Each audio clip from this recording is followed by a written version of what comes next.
Phubbing is a word that I've recently learned. Phubbing is the practice of ignoring one's companion or companions in order to pay attention to one's phone or other mobile device.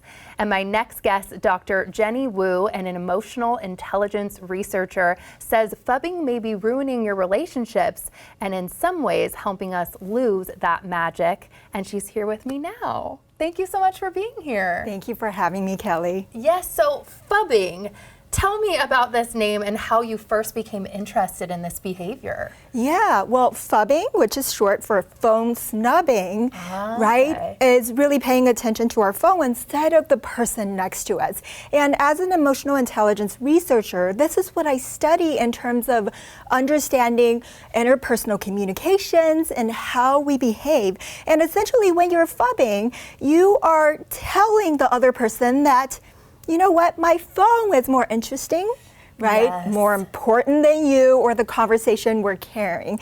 And you can imagine that really stings. Definitely. And it's gotten so prevalent. I mean, you and I are guilty. I know, I think we're all guilty of it. You know, and it is bad when you're not able to just maybe articulate a little more like, hey, I just need to look at this quick, and you're just sitting there scrolling. If you're scrolling on TikTok in front of someone instead of having a conversation, maybe not the best. So how much do you think this is happening? Is this pretty prevalent, you think? It's incredibly pervasive and prevalent. In fact, 1/3 of us say that we regularly get phubbed multiple times a day. Wow. And this is especially pronounced in our Gen Zs who, you know, over 91% report that they have been phubbed, right? And of course, we are phubbing as well. And the research very recently say, you know, with all this data we're collecting, is that these phubbing behaviors are actually putting our partners at risk of loneliness and psychological distress. And like you said, you know, it's so compulsive that when we do it, we don't realize it. So number one, we don't realize it.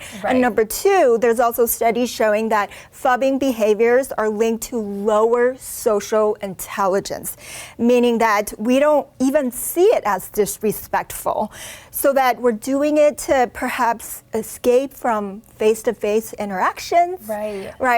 From having deeper conversations and even sort of a lack of self-control. So it really is a problem across romantic partnership, parent-child relationship, and even in the workplace. Definitely. And so all those dangers, I feel like, are so important to note, because I guess you wouldn't think or hope that you just scrolling on a phone or not paying attention to what's in front of you could have a negative impact with that.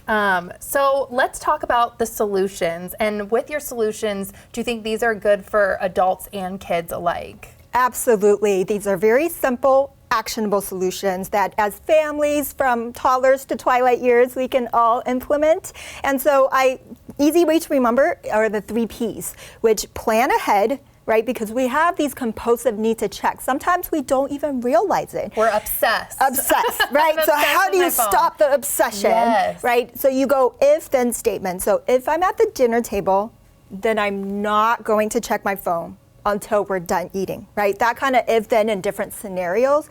And then you also want to repair these relationships, because sometimes, you know, we just sneakily grab that phone, right? What do you do? So when you actually become noticing that your eyes are on the phone instead of on the other person, what do you say, right? If that happens, then what do you say? How can you repair?